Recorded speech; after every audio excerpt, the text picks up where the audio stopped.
하나님 말씀 스바냐 3장 1절에서 8절까지 말씀입니다. 구약 성경 스바냐 3장 1절에서 8절 말씀 저와 여러분들이 한 절씩 교독하겠습니다. 스바냐 3장 1절에서 8절. 패역하고 더러운 곳 포악한 그 성읍이 화 있을진저 그가 명령을 듣지 아니하며 교훈을 받지 아니하며 여호와를 의뢰하지 아니하며 자기 하나님에게 가까이 나아가지 아니하였도다. 그 가운데 방백들은 부르짖는 사자요 그의 재판장들은 이튿날까지 남겨두는 것이 없는 저녁 일이요 그의 선지자들은 경솔하고 간사한 사람들이요 그의 제사장들은 성소를 더럽히고 율법을 범하였도다. 그 가운데에 계시는 여호와는 의로우사 불의를 행하지 아니하시고 아침마다 빠짐없이 자기의 공의를 비추시거늘 불의한 자는 수치를 알지 못하는도다. 내가 여러 나라를 끊어버렸으므로 그들의 망대가 파괴되었고 내가 그들의 거리를 비게 하여 지나는 자가 없게 하였으므로 그들의 모든 성읍이 황폐하며 사람이 없으며 거주할 자가 없게 되었느니라. 내가 이르기를 너는 오직 나를 경외하고 교훈을 받으라. 그리하면 내가 형벌을 내리기로 정하기는 하였지만 너의 거처가 끊어지지 아니하리라 하였으나 그들이 부지런히 그들의 모든 행위를 더럽게 하였느니라. 나 여호와가 말하노라. 그러므로 내가 일어나 벌할 날까지 너희는 나를 기다리라. 내가 뜻을 정하고 나의 분노와 모든 진노를 쏟으려고 여러 나라를 소집하며 왕국들을 모으리라. 온 땅이 나의 질투의 불에 소멸되리라. 아멘. 아멘. 예, 오늘 말씀은 아침마다 공의를 베푸시는 하나님입니다. 자, 오늘 본문은 지금 스바냐 선지자를 통해서 다시 예루살렘의 죄악을 고발하며 시작하고 있습니다. 스바냐 1장과 2장에서 유다 주변 열방의 죄악을 심판하셨던 하나님께서는 이제 당신의 백성, 즉 예루살렘의 죄를 가장 엄중하게 다루시고 있다라는 것입니다. 오늘 이 말씀을 통해서 우리는 하나님께서 얼마나 공의를 사랑하시고 당신의 백성들이 그 공의를 따라 살기를 얼마나 간절히 원하시는지를 우리는 말씀을 통하여 깨달을 수 있을 것입니다. 자, 먼저 오늘 본문 말씀을 보면 1절은 이렇게 시작하고 있죠. 패역하고 더러운 곳 포악한 성읍이 화 있을진저라고 말입니다. 스바냐 선지자는 예루살렘을 향하여 세 가지로 아주 가혹하게 비난을 쏟아내고 있습니다. 패역한 성읍이다. 더러운 성읍이다. 포악한 성읍이다. 이러면서 예루살렘의 영적 도덕적 타락이 얼마나 심각했는지를 지적하고 있습니다. 예루살렘의 죄악은 단순히 일반 백성들에게만 국한되는 것이 아니었습니다. 그 죄악의 뿌리는 지도자들에게 있었습니다. 오늘 3절과 4절은 그 지도자들의 죄를 아주 적나라하게 드러내고 있죠. 자, 우리 3절, 4절 다 같이 한번 읽어볼까요? 다 같이 읽겠습니다. 3절, 4절입니다. 시작. 그 가운데 방백들은 부르짖는 사자요 그의 재판장들은 이튿날까지 남겨두는 것이 없는 저녁일이요 그의 선지자들은 경솔하고 간사한 사람들이요 그의 제사장들은 성소를 더럽히고 율법을 범하였도다. 자, 보십시오.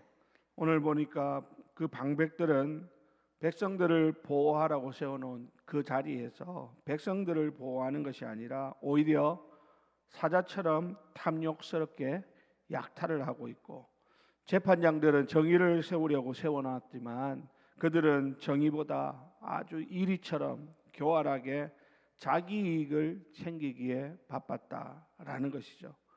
더 심각한 것은 뭡니까? 종교 지도자들의 타락입니다. 오늘 하나님과 백성 사이에 중재 역할을 해야 될 선지자들과 제사장들이 오히려 하나님을 가볍게 여기고 하나님의 거룩한 말씀을 어기는데 앞장서고 있더라는 것입니다.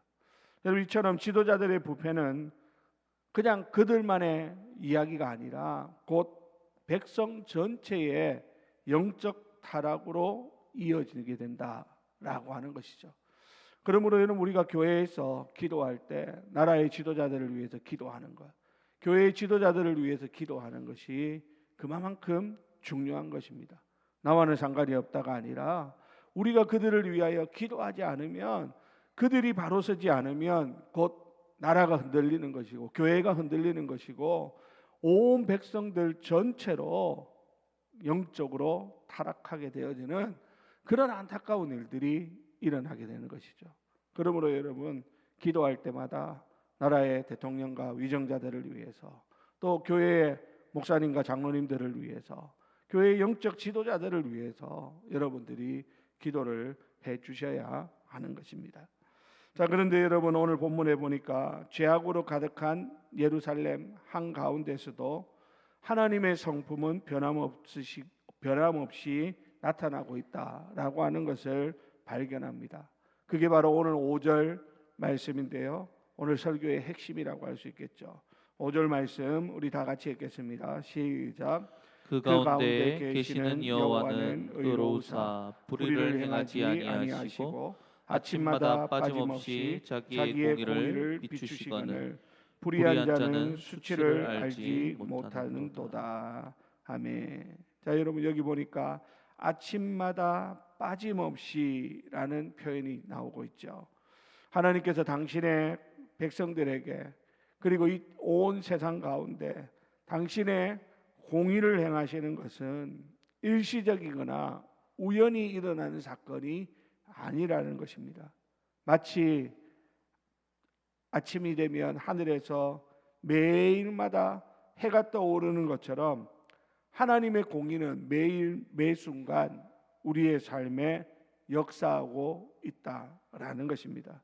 하나님은 아침마다 새로운 은혜를 부어주시면서 동시에 하나님의 공의를 실천하십니다. 죄인에게는 죄를 깨달을 수 있는 기회를 주시고 회개하는 자에게는 용서의 손길을 내미시는 겁니다.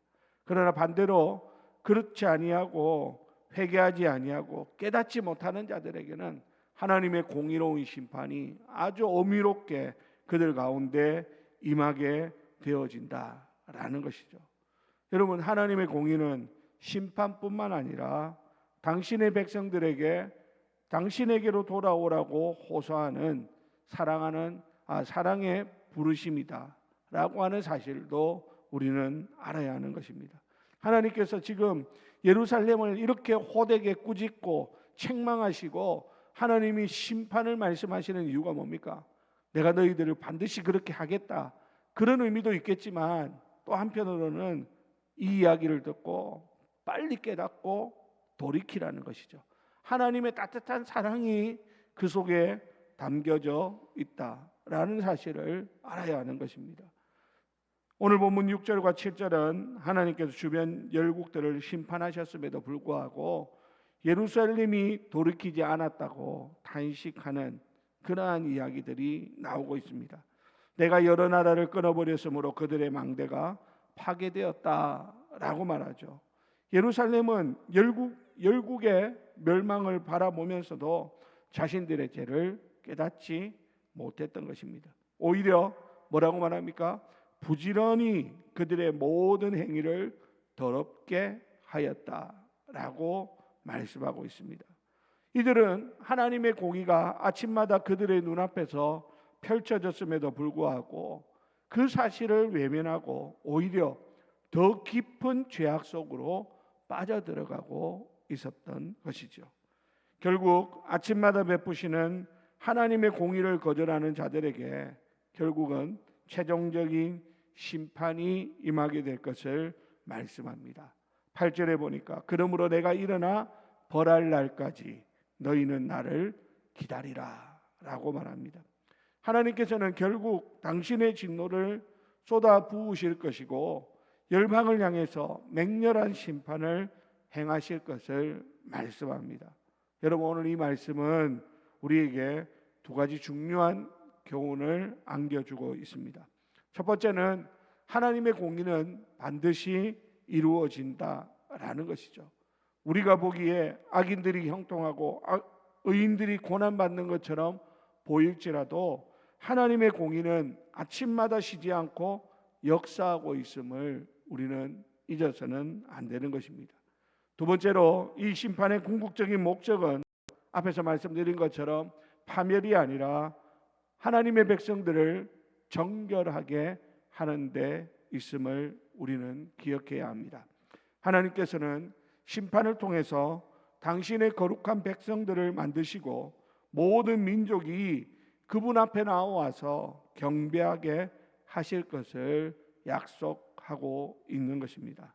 사랑하는 우리 성도 여러분, 그러므로 오늘도 우리의 삶 가운데, 이 세상 가운데 하나님께서 하나님의 공의로 이 땅을 다스리고 계심을 우리는 잊어서는 안 될 것입니다. 뿐만 아니라 하나님의 이 심판이 우리를 책망하고 우리를 파멸로 이끄는 그것만이 목적이 아니라 하나님은 그것보다 우리가 하나님 앞에서 더 빨리 회개하고 돌아옴으로써 우리를 하나님 앞에서 정결하게 깨끗하게 세우시기를 원하시고 있다라고 하는 사실을도 우리는 잊어서는 안 되는 것입니다. 하나님께서 때로는 우리의 인생에 개입하셔서 우리의 삶을 고난 가운데로 몰아넣을 때도 있습니다.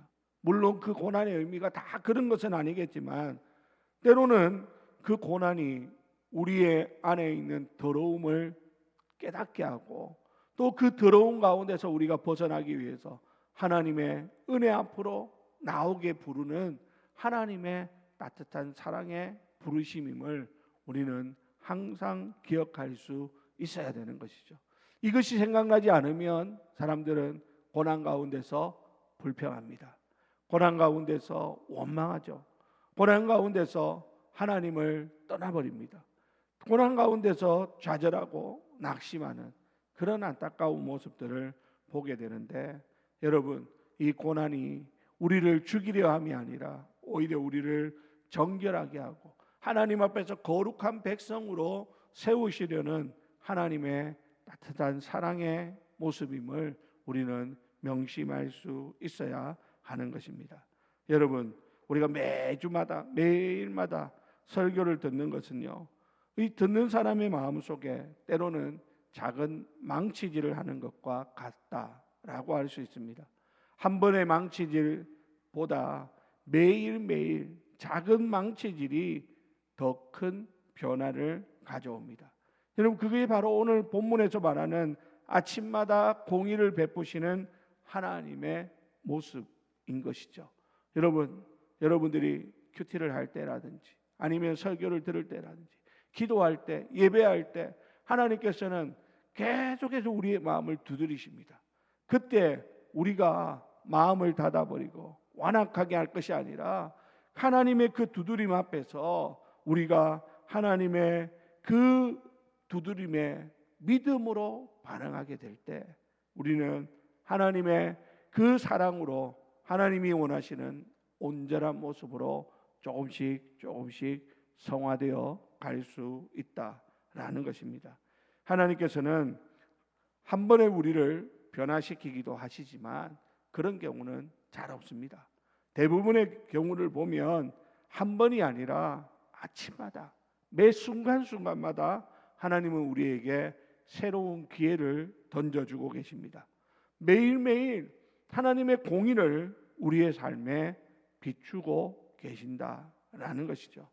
마치 매일 아침에 창문을 닦아서 햇빛을 더 잘 들어오게 하는 것처럼 하나님은 매일 우리의 마음의 창문을 깨끗이 닦아내기를 원하신다라고 하는 사실을 기억하실 수 있기를 바랍니다.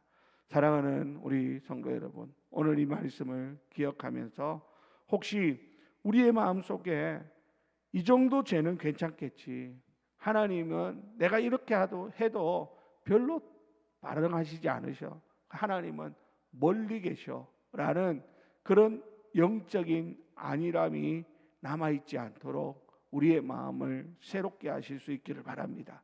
하나님께서 우리의 아침마다 찾아오셔서 우리 삶에 베푸시는 공의와 은혜의 그 부르심을 무시하지 말고 거기에 믿음으로 반응할 줄 아는 그런 우리 모든 성도님들이 되시기를 바랍니다. 그리고 하나님 앞에 기도하십시오. 하나님, 오늘 이 아침에도 말씀으로 저를 찾아와 주시니 감사합니다. 제 마음속에 남아있는 죄악의 찌꺼기들을 하나님의 공의의 빛으로 비추어 주시고 깨닫게 하시고, 그래서 그것을 가지고 회개함으로 하나님 앞에 정결하게 하여 주옵소서. 오늘 이 하루도 하나님의 공의를 따라 살고 하나님만이 나의 하나님이심을, 나의 주인이 되심을 고백할 수 있게 해달라고 기도하는 그러한 저와 여러분들이 되시기를 바랍니다. 여러분, 이런 기도가 아무것도 아닌 것 같지만 우리의 삶을 변화시키는 시작이 될 수 있습니다. 아침마다 우리에게 사랑의 음성으로 다가오시는 공의의 하나님을 매일매일 만나시고 그분의 은혜 가운데 날마다 조금씩 거룩한 변화를 경험함으로 주님 닮아가는 저와 여러분들이 다 되실 수 있기를 예수님의 이름으로 간절히 축원드립니다. 기도하겠습니다.